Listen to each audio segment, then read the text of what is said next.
저희가 지금 시리즈로 계속 말씀을 이제 나누고 있는데요.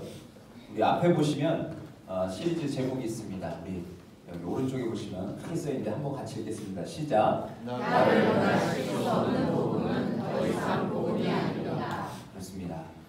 이 시리즈 제목으로 저희가 오늘 두 번째 말씀을 나누기 원하는데요. 이번 주부터 제가 갈라디아서 2장 20절 말씀을 가지고 세 번에 거쳐서 설교를 좀 하려고 합니다. 첫 번째로는 복음 살아내기 원에서 오늘 첫 번째 시간을 좀 가지려고 합니다. 만약에 제가 사랑하는 우리 안재우 형제 어디 있습니까? 네, 저기 맨 뒤에 있는데 우리 사랑하는 안재우 형제가 미국에 간다는 소식을 듣게 되었어요. 그리고 어느 날 이제 미국에 갈 날이 돼서 출국할 날이 돼서 인천공항에 가게 되었습니다. 그리고 그곳에서 잘 갔다 와라 인사하고 이제 재우가 이제 비행기를 타고 미국으로 가게 된 것이죠. 네, 상상만 해도 너무 좋지 않습니까, 그렇죠? 네. 곧 갈 겁니다, 미국에.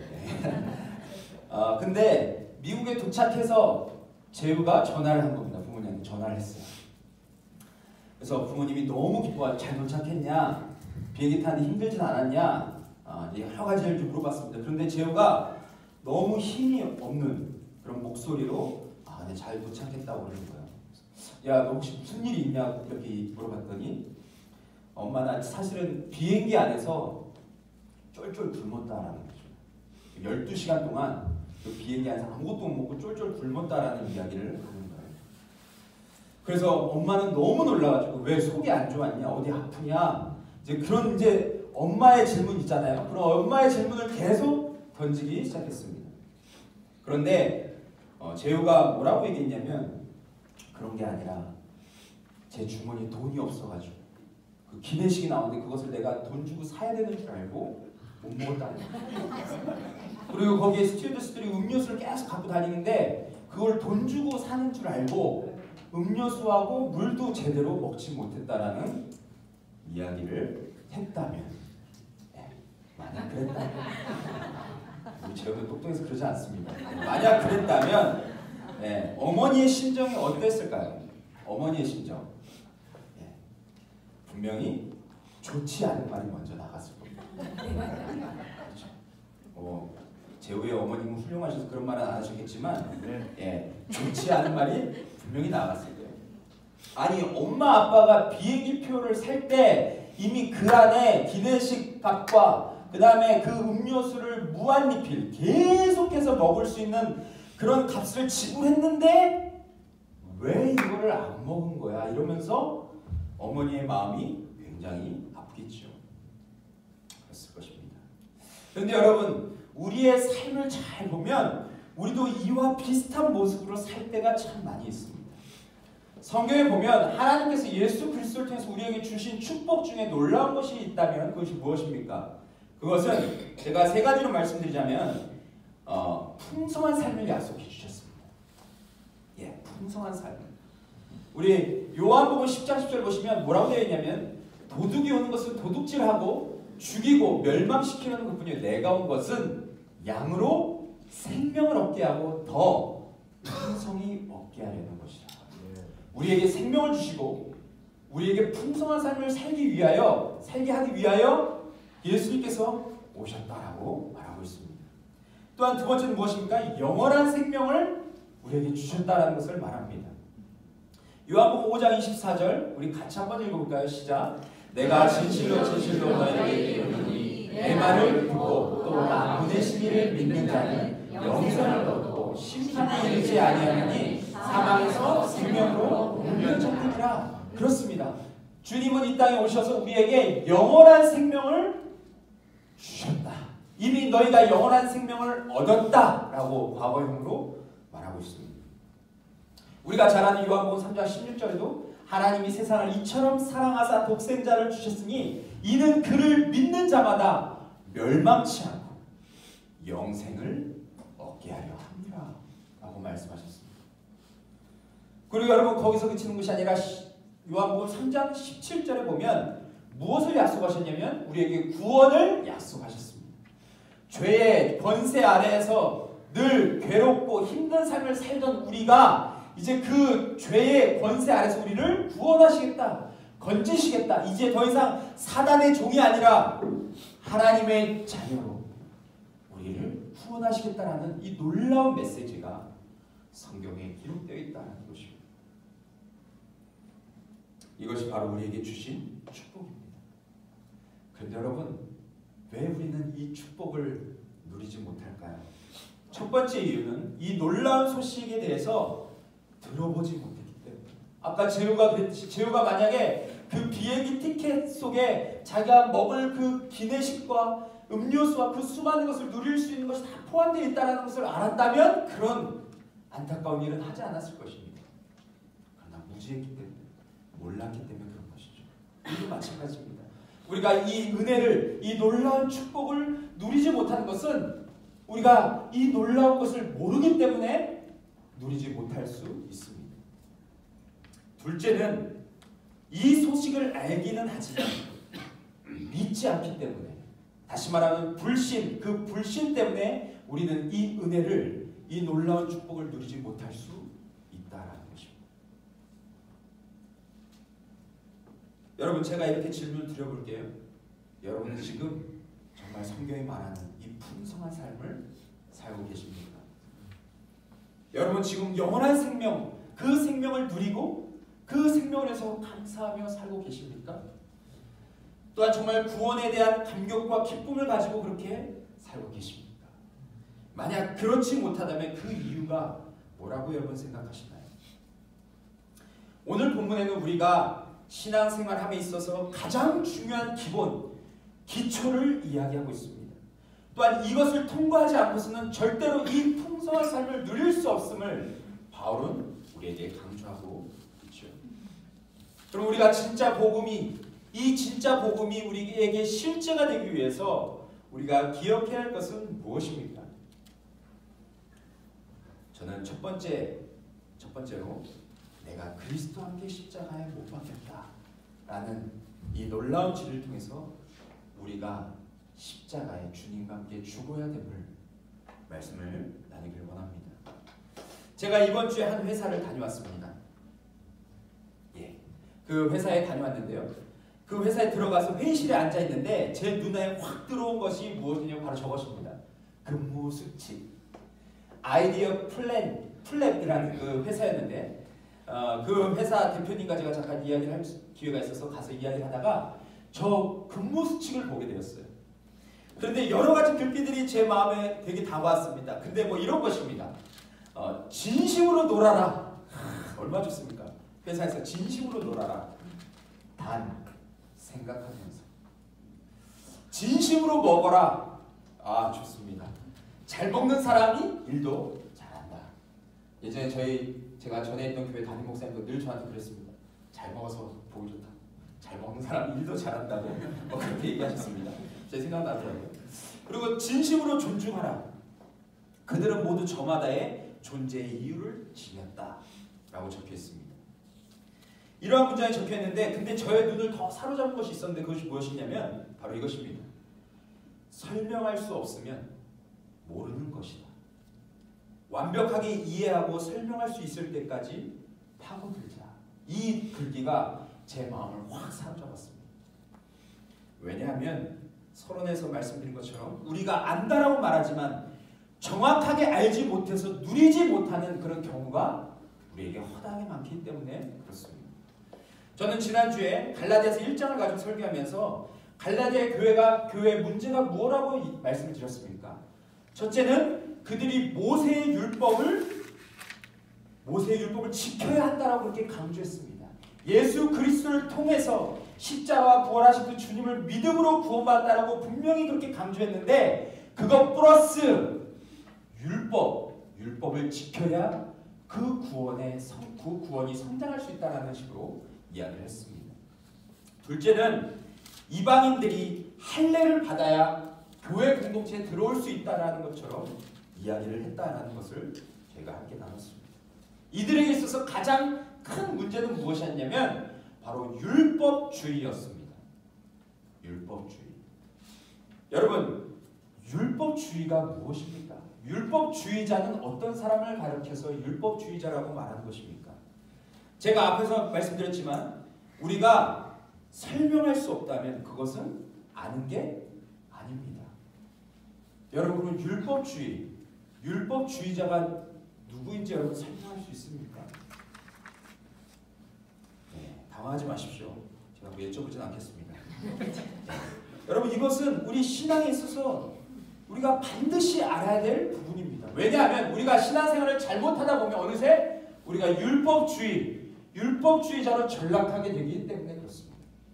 자, 그러면 율법주의는 어떤 것입니까? 제가 좀 쉽게 말씀을 드리겠습니다. 율법주의의 핵심은 이것입니다. 나와 하나님이 있습니다. 그런데 내가 이 중요한 내 삶에 있어서 중요한 이 놀라운 것을 하나님께 드립니다. 제가 먼저 드려요. 그랬더니 하나님께서 무엇을 주셨냐면 저에게 하나님의 구원을 선물로 주신 거예요. 여러분 이게 율법주의입니다. 무슨 말씀인지 아시겠습니까? 예. 구원을 받는 것은 내가 하나님께 무엇을 했으니까 하나님이 내게 구원을 선물로 주셨다라고 생각하는 거예요. 이것이 바로 율법주의의 가장 끔찍한 모습이다라는 것입니다.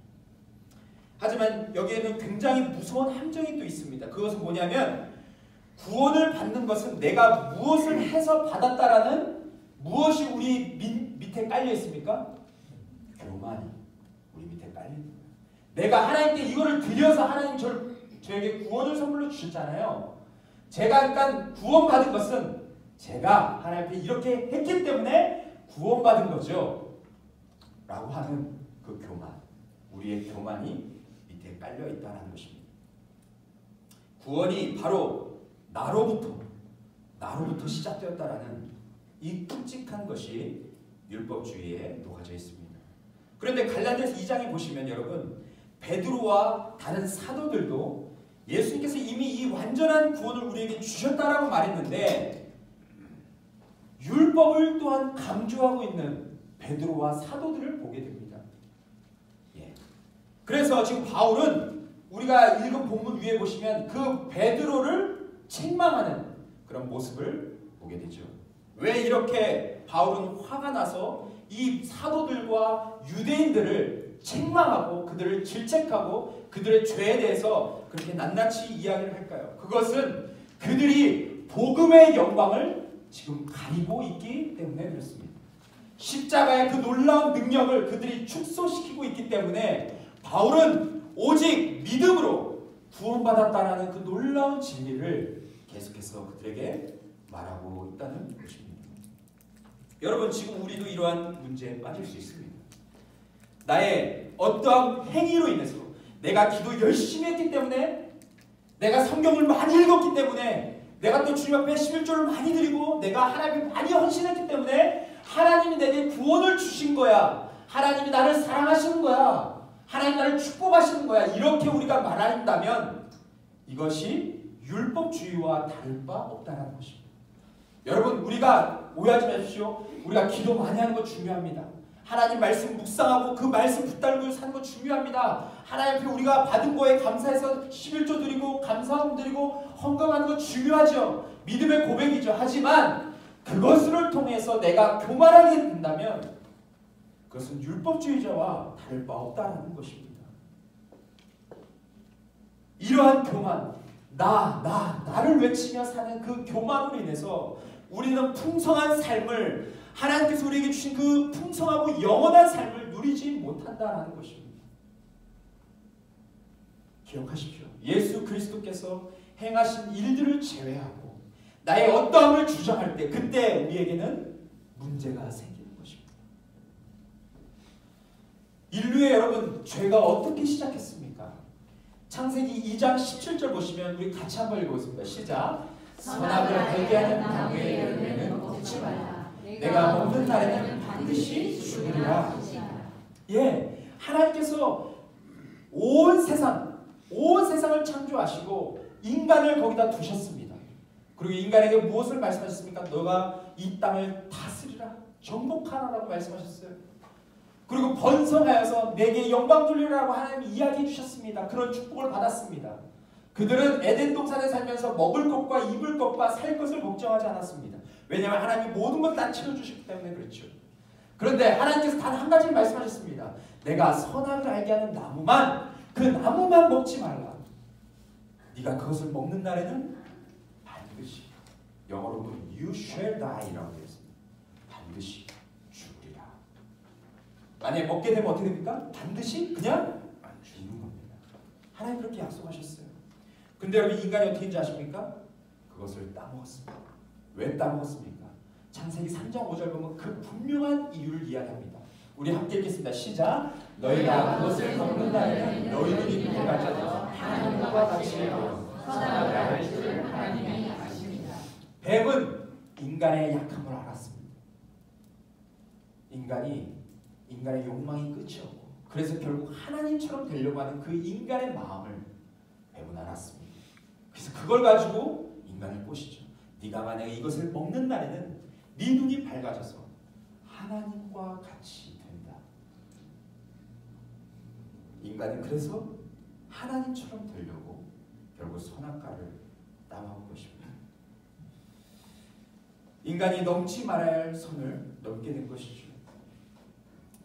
그리고 그 이유는 좀 전에 말씀드린 것처럼 하나님과 같이 되려고 하는 그 마음 때문에 그렇습니다. 그래서 인간은 어떤 상태로 전락하게 됩니까? 하나님이 아까 말씀하신 것, 너가 반드시 죽으리라는 그 말씀이 이루어지게 됩니다. 우리 육체가 죽음을 맞이하게 됩니다. 또한 우리가 영적으로도 죽음을 맞이하게 되죠. 생명에 하나님과 연결되어 있던 우리가 이제 하나님으로부터 분리가 됩니다. 끊어집니다. 그리고 하나님과 이제 상관없는 삶을 살게 되는 것입니다. 그래서 하나님과 단절돼서 우리가 영원히 살 수 있는 존재였는데, 이제는 영원히 살 수 있는 존재가 아니라 하루살이처럼 그렇게 이 땅을 살다가 흙으로 돌아가는 그런 존재로 바뀌게 된 것입니다. 그런데 여러분, 왜 우리가 이렇게 하나님으로부터 끊어질 수밖에 없었고, 왜 이러한 끔찍한 죽음을 당할 수밖에 없었습니까? 그것은 바로 인간의 교만 때문입니다. 제가 계속 교만을 강조하는 게 그렇습니다. 성경에서 말하는 죄는요, 우리의 윤리적인 죄, 도덕적인 죄를 가지고 말하지 않습니다. 우리가 성적으로 타락하고 사람들을 정죄하고 사람들에게 못된 짓을 하고 그러한 죄를 말하는 것이 아니라 우리의 마음의 죄를 다루고 있습니다. 우리의 마음의 교만함, 결국 내가 하나님처럼 되려고 하는 그 교만함, 그 마음이 하나님은 죄라고 말씀하고 계신 것입니다. 이렇게 하나님과 단절되고 죄로 인해서 죽음을 향해 달려가는 우리가 그래서 어떠한 삶을 살게 되었습니까? 우리가 가는 길에서 돌아서기를 주님은 원하셨는데, 하나님은 계속 구약 말씀에서 너희가 돌아와라, 너희가 돌아서라, 여호와께로 돌아오라라고 하나님 계속해서 말씀하시는데도 불구하고 그 말씀을 완전히 외면하고 자신이 가려고 했던 그 성공과 쾌락과 명예가 있는 그 길로 계속해서 걸어갔던 우리의 삶을 우리는 보게 됩니다. 그리고 지금도 마찬가지로 우리의 모습을 볼 때 여전히 내가 원하고 내가 즐기고 싶고 내가 사람들에게 인정받고 싶고 내가 세상이 알아주는 그 길로 우리는 그렇게 당당하게 걸어가고 있는 모습을 보게 된다는 것이죠. 그 끝이 무엇인지 알지 못한 채 그렇게 걸어간다는 것입니다. 그런데 여러분, 성경에 보면 시편 14편 1절에 보면 뭐라고 얘기하고 있냐면요, 이렇게 얘기합니다. 어리석은 자는 그의 마음에 이르기를 하나님이 없다 하는도다. 그들은 부패하고 그 행실이 가증하니 선을 행하는 자가 없도다. 인간을 가리켜서 그렇게 다윗은 이야기했습니다. 시편 53편 1절도 동일하게 얘기합니다. 어리석은 자는 그의 마음에 이르기를 누가 없다 하는도다? 하나님이 없다 하는도다.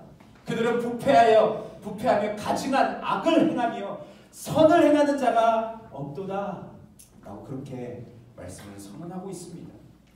여러분, 바울은 뭐라고 고백하고 있습니까? 로마서 3장 9절 10절 이렇게 얘기합니다. 우리 같이 한번 읽어보겠습니다. 시작. 그러면 어떠하냐? 우리는 나냐? 결코 아니라. 유대인이나 헬라인이나 다 죄 아래에 있다고 우리가 이미 선언하였느니라.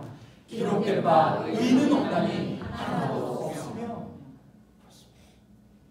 이 절망적인 것이 바로 인간에게 주어진 선포라는 것입니다.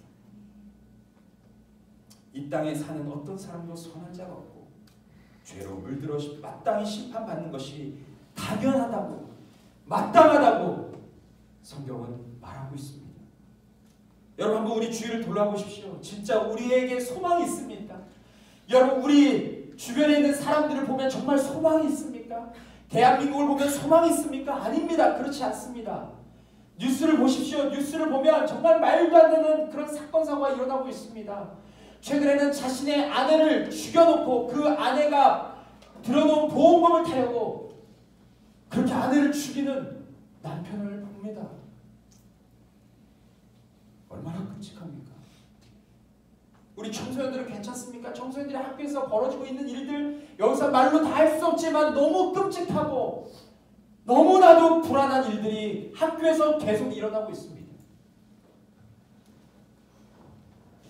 저는 죄에 대해서 이야기할 때 제가 죄에 대해서 강력하게 느낀 것, 물론 저도 죄 짠하시고 저의 안에 죄가 스며들어와서 제 온몸이 죄로 물들었다는 걸 저도 알고 있었습니다. 하지만 제가 그것을 확실히 보고 그 죄가 정말 내 삶의 실제다라는 것을 느꼈던 것은 제가 복음학교라는 곳을 갔을 때였습니다. 그곳에 저는 일반인들이 들어가는, 일반 성도들이 들어가는 곳을 갔는데 제가 그곳에서 무슨 얘기를 들었냐면 목회자 복음학교, 목사님들, 전도사님들이 들어온 그 복음학교에서 어떤 일이 있었냐면 그 목사님들 복음을 왜 모르겠습니까? 압니다.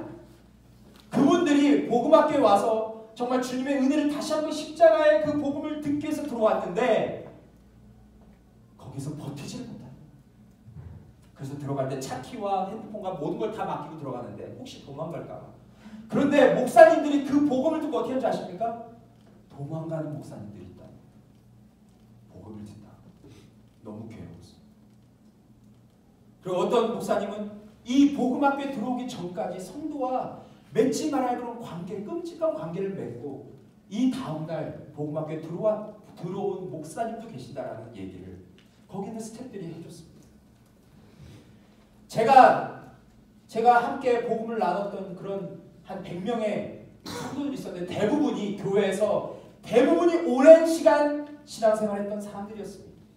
그런데 그들이 말했던 삶은 복음과 너무나도 동떨어진 삶이었습니다.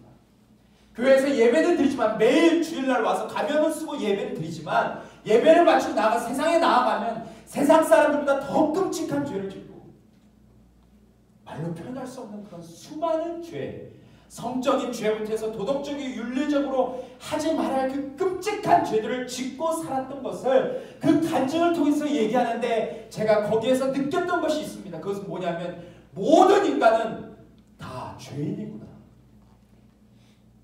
상황과 조건만 맞으면 더 끔찍한 죄를 지을 수 있는 그런 존재적인 죄, 태어날 때부터 죄인이 바로 우리구나 라는 것을 제가 정말 실제로 느끼고 왔습니다. 여러분, 바울은 죄의 끔찍함을 알고 뭐라고 고백했는지 아십니까? 로마서 7장 24절 오호라 나는 공고한 사람이로다 이 사망의 몸에서 누가 나를 건져내랴 라고 고백했습니다. 죄가 얼마나 끔찍하면 그 죄의 권세가 얼마나 끔찍하면 여기에서 나를 누가 건져낼 수 있으랴, 나를 누가 좀 건져줬으면 좋겠다라는 그런 절규를 바울은 외쳤습니다.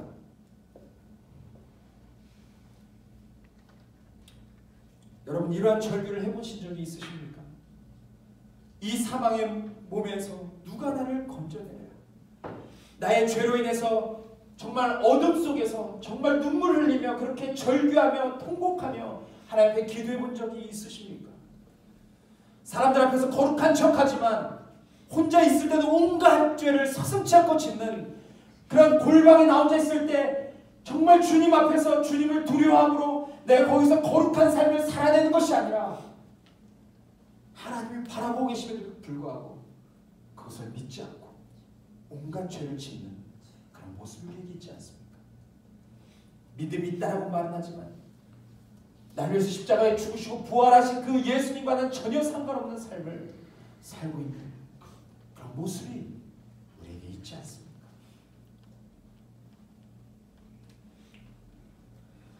너무나도 지쳐서 일어날 힘이 없고 날마다 절망 가운데서 눈물을 짓고 살아가는 그런 우리. 예수님 만나지 않았을 때 다 우리의 삶이 그러지 않았습니까? 그런데 우리에게 그런 절망 가운데 그런 어둠 속에서 이를 갈며 괴로워하며 그런 순간을 보냈던 우리에게 주님이 놀라운 빛을 비춰주셨습니다. 여러분 어떤 것입니까? 여러분 로마서 3장 20절 보시면 우리에게 그 빛이 전해지기 전에 우리가 어땠는지를 말하고 로마서 3장 20절 이후에는 우리에게 나타난 그 놀라운 빛, 우리에게 나타난 그 놀라운 소망이 무엇인지를 말하고 있습니다. 우리 로마서 3장 20절 같이 한번 읽겠습니다. 시작. 그러므로 율법의 행위로 우리 앞에 의롭다 하심을 얻을 자가 없나니 율법으로는 죄를 깨달으라. 그렇습니다. 우리가 율법을 잡고 율법대로 산다 할지라도 의롭다 하심을 입을 육체가 없음을 이야기합니다. 얼마나 절망적입니까? 율법은 어떤 역할을 합니까? 율법은 몽학 선생처럼 우리의 죄를 깨닫게 하는 그 역할만 하는 것이죠. 그런데 여러분 그 이후에 로마서 3장 20절 이후에 완전히 다른 메시지가 선포됩니다. 우리 같이 한번 읽겠습니다. 시작. 이제는 율법에 하나님의 한 의가 나타났으니 율법과 선지자들에게 증거를 받은 것이라. 곧 예수 그리스도를 믿음으로 말미암아 모든 믿는 자에게 미치는 하나님의 의니 차별이 없느니라. 아멘. 여러분 아멘이십니까? 여러분 바울은 여기서 이제는 이라고 할 때 여러분 바울의 그 마음속에 얼마나 감격과 감동과 기쁨을 가지고 이것을 외쳤겠습니까? 그전에 내가 율법은 흠이 없는 자였고 율법을 지키려고 노력했던 자였지만 그것으로 의로워질 수 없다라고 분명히 바울은 알았습니다. 그런데 이제는 나를 의롭게 해줄 수 있는 분이 오셨다라는 이 사건을 그가 깨달았습니다. 그 사건이 그에게 머리로만 아는 것이 아니라 그것이 진리로 그의 삶 가운데 깨달아졌을 때 그의 마음이 어땠겠냐라는 것입니다.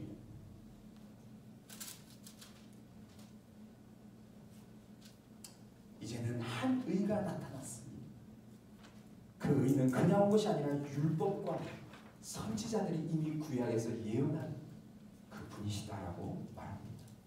그리고 그 예수 그리스도를 믿음으로 말미암아 모든 자에게 그 사람이 어떠한 사람인지 그것과 상관없이 모든 사람에게 미치는 하나님의 의니 차별이 없느니라. 여러분 이 놀라운 진리를 바울은 우리에게 선포하고 있는 것입니다. 어떠한 죄를 지었든 자신이 어떠한 상처를 안고 살았든 자신이 얼마나 교만하고 나 중심적인 삶을 살았든 그것과 상관없이 예수 그리스도를 믿는 자는 의로워질 수 있습니다. 분명하게 선포해 주십시오. 얼마 전에 3.1절이었습니다. 여러분 3.1절 어떤 마음으로 보내셨습니까? 여러분 우리는 왜 이 날을 기억해야 하고 이 날을 우리는 늘 잊지 말아야 합니까? 1919년 대한민국 국민들이 일본의 식민지 생활에서 청산하고 대한민국 임시정부를 세우는 이 날을 왜 잊으면 안 됩니까? 그 날은 우리에게 참 자유가 생깁니다. 일본의 통치에서 벗어나서 이제 대한민국 국민답게 살 수 있는 그 나라가 생겼기 때문에 그런 건 아니겠습니까? 여러분들이 이 놀라운 소식이 전해졌을 때 사람들이 어땠겠습니까? 그 놀라운 소식을 듣고도 아 그래? 머리로 알고 그쳤겠습니까? 아닙니다. 대한민국 만세라는 소리가 외쳐졌을 때 수많은 인파가 광장에 모여서 전국 곳곳에 모여서 그들은 대한민국 독립을 외쳤습니다. 그렇죠. 그리고 그 놀라운 진리를 선포했을 때 그 외침대로 대한민국은 독립하게 되었고 지금 우리는 이 놀라운 축복과 은혜 속에서 자유함 가운데 살아가고 있는 것이 아니겠습니까? 마찬가지로 여러분 이 놀라운 복음의 메시지를 우리가 선포했을 때 이 사실을 믿고 살아가는 자들에게 그 3.1절 날 그 수많은 사람들이 그 독립을 외치고 그들이 함께 힘을 모았을 때 그것이 실제가 된 것처럼 우리가 이 진리를 우리가 외치고 이 복음을 외칠 때 우리의 삶에도 이 진리가 실제될 수 있다는 것을 여러분 믿으셨으면 좋겠습니다. 바울은 우리에게 이 진리를 이야기하는 것입니다. 내가 그리스도와 함께 십자가에 못 박혔나니. 이 의미는 어떤 의미입니까? 바로 2000년 전에 십자가에서 예수님이 죽으셨을 때 나도 그분과 함께 죽었음을 선포하는 것입니다. 이 부분에서 제가 다음 주에 좀 더 자세하게 말씀드리겠지만 이 놀라운 진리를 선포하는 것이죠. 지금 내가 살아가는 것, 나는 2000년 전에 존재하지 않았지만 그 예수님이 2000년 십자가에 죽으셨을 때 그분은 모든 사람을, 모든 인간을 대표해서 죽으셨기에 그 죽음이 지금 나에게도 효력이 있음을 말하는 것입니다. 내가 붙잡았던 율법, 나를 외치며 살았던 그 교만함, 과거와 현재 미래의 모든 죄, 나를 사로잡았던 죄의 세력, 이 모든 것이 예수님께서 죽으셨을 때 끝장났음을 선포하는 것입니다. 그런데 여러분, 그뿐만 아니라 오늘 바울은 우리에게 무엇을 말해주고 싶은 것입니까? 그것은 우리가 율법을 지켜도 우리는 율법을 지킬 수 없는 사람이었습니다. 그런데 우리가 예수님과 함께 십자가에 죽게 되면 그 이후에 놀라운 변화가 일어나는 것은 무엇이냐면 우리의 삶에 이제 율법을 완성하는 그런 축복을 우리가 누리게 될 수 있다는 것입니다. 왜냐하면 여러분, 예수님은 의로우신 분이셨습니다. 또한 예수님이 율법을 완성하기 위해서 오신 분이었습니다. 그런데 그분이 십자가에 죽으셨을 때 어떻게 하셨습니까? 우리의 온갖 죄의 더러운 그 옷을 예수님이 입으셨습니다. 믿으십니까? 그래서 그분이 우리의 모든 이름표를 달고 우리의 모든 죄를 짊어지시고 십자가에 죽으셔서 우리는 그 예수님의 죽으심으로 말미암아 그분이 모든 형벌을 다 대가를 지불하셨기에 우리는 이제 죄가 없는 사람이 된 것입니다. 그리고 예수님이 죽으셨을 때 우리에게 무슨 옷을 입혀주셨냐면 예수님의 그 의로운 옷, 거룩한 옷, 깨끗한 옷을 우리에게 입혀주셨습니다. 그래서 예수님의 의가 우리에게 전가되어서 우리에게 전해져서 우리가 율법을 다 이루었음을 예수님께서 인정해 주셨다는 것입니다. 여러분, 이것을 말하는 것이 있습니다. 우리 성경 한번 찾아봤으면 좋겠는데 로마서 10장 4절 우리 좀 같이 찾았으면 좋겠습니다. 너무 중요한 말씀이기에 우리가 좀 같이 찾아서 함께 읽었으면 좋겠습니다. 로마서 10장 4절.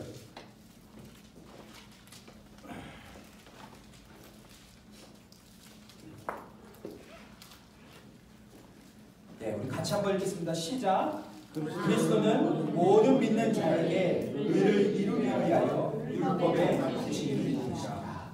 아멘. 모든 사람에게 무엇을 이루기 위해서 그랬습니까?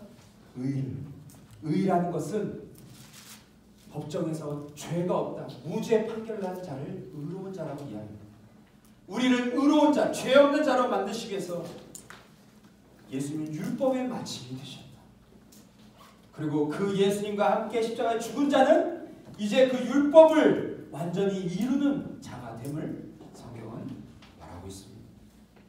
온 국민이 대한민국 만세를 외쳤을 때 일본의 세력은 더 이상 힘을 발휘할 수가 없고 물러간 것처럼 예수님이 죽으실 때 나도 함께 죽었음을 선포할 때 이 사실을 우리가 마음으로 믿을 때 우리도 이 모든 것으로부터 자유함을 누리게 된다는 것입니다. 여러분, 메시지 성경은 뭐라고 얘기하는지 아십니까? 이렇게 얘기합니다. 우리 같이 한번 제가 좀 읽고 이 부분을 같이 읽겠습니다. 갈라디아서 2장 19절 20절 초반까지 메시지 성경, 유진 피터슨이 쓴 메시지 성경에서 이렇게 말합니다. 실제로 일어난 일을 말하자면 이렇습니다. 나는 율법을 지키려고 애쓰고 하나님을 기쁘시게 해드리려고 고심했지만 뜻대로 되지 않았습니다. 그래서 나는 율법의 사람이 되기를 포기했습니다. 그것은 하나님의 사람이 되기 위해서였습니다. 그리스도의 삶이 내게 방법을 일러주었고 그렇게 살도록 해주었습니다. 우리 같이 한번 읽겠습니다. 시작. 나는 그리스도와 나를 완전히 동일시했습니다. 정말로 나는 그리스도와 함께 십자가에 못 박혔습니다.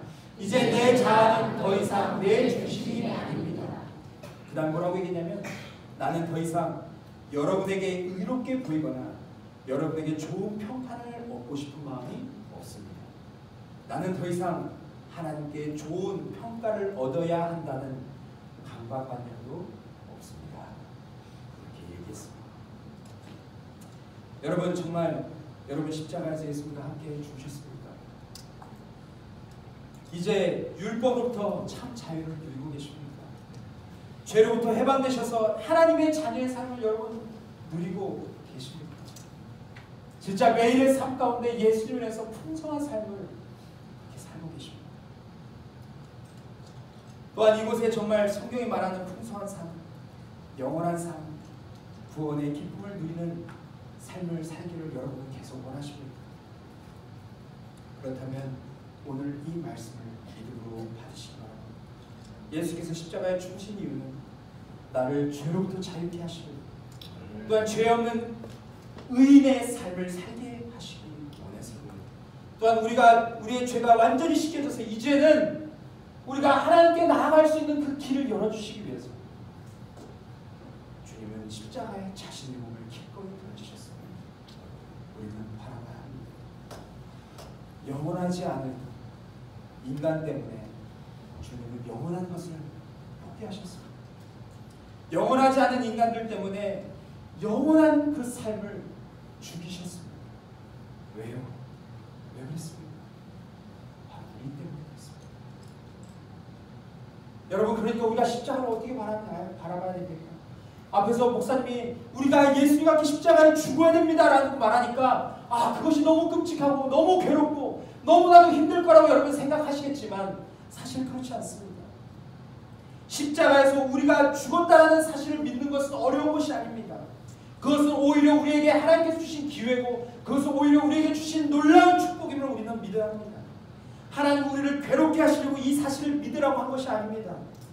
이제 진정한 자유를 얻게 하시기 위해서, 이제 정말 풍성한 삶을 살게 하시기 위해서, 이제 정말 하늘 아버지가 우리를 다스리면서 통치하시는 그 아름다운 그 나라의 삶을 누리게 하시기 위해서. 그런데 그 삶은 그냥 얻어지는 것이 아니라 우리가 죽어야 살 수 있기에 하나님은 우리에게 이 놀라운 진리를 말씀하고 계신 것입니다. 저는 서론에서 비행기를 탄 우리 안재우 학생에 대한 이야기를 했습니다. 근데 여러분, 재우 학생이 비행기표 값에 기내식과 식사비와 그 모든 음료값이 포함되었다는 것을 몰랐을 때, 그래서 혜택을 받지 못했을 때 정말 안타깝지 않았습니까? 그 맛있는 기내식 얼마나 맛있습니까? 저는 2번씩 먹고 싶습니다. 정말 가끔씩 그리워질 때가 있습니다. 너무 맛있어요. 그리고 제가 먹고 싶은 음료수 계속 먹을 수 있지 않습니까? 네. 얼마나 행복합니까? 그런데 그것을 안 먹었다고, 이거는 정말 놀라운 일입니다. 네. 근데 여러분, 진짜 부모님의 마음을 속상하게 하는 것은 여러분 무엇일까요? 비행기표 값에 모든 것이 포함되어 있다는 것을 몰라서 못 먹은 것, 그것은 부모님이 좀 내가 얘기해줄 그렇게 넘어갈 수 있습니다. 근데 정말 부모님의 마음을 속상하고 그 마음을 정말 아프게 하는 것은 무엇입니까? 그것은 그 비행기표 값 안에 기내식과 모든 음료수 값이 포함되어 있다는 것을 알지만 믿지 않아서 그것을 누리지 못하는 것을 부모님이 봤어요. 여러분, 그 부모님의 마음이 얼마나 미어지겠습니까? 그렇죠. 여러분, 이런 자녀가 여러분들에게 있다면 어떻게 도와주고 싶으세요? 네. 근데 여러분, 하나님이 십자가를 통해서 이루신 일을 몰라서 그것에 무지해서 그것을 믿지 못할 수가 있습니다. 그것은 여러분 다시 우리가 그것을 깨닫고 믿으면 됩니다. 하지만 오늘 성경이 말하는 것은 무엇입니까? 그 말하는 대상, 바울이 말하는 대상은 누굽니까?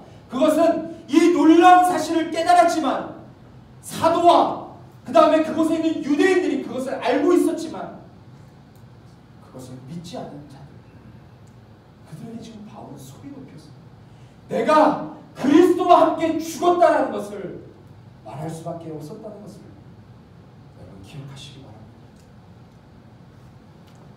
여러분, 지금 우리의 삶은 어떻습니까? 정말 여러분 아는 것을 여러분 정말 누리며 살고 계십니까? 아는 것에서 그치지 아니하고 그것을 정말 믿음으로 성취하고 믿음으로 받아들여서 이제 그 삶을 여러분 정말 살고 계십니까?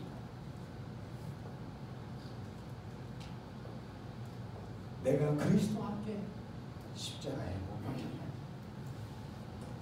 저는 이 진리가 바울의 고백뿐만 아니라 여러분과 저의 진정한 고백, 주님 앞에서 우리가 섰을 때 마지막으로 주님께 드려야 할 놀라운 고백이 되었으면 좋겠습니다.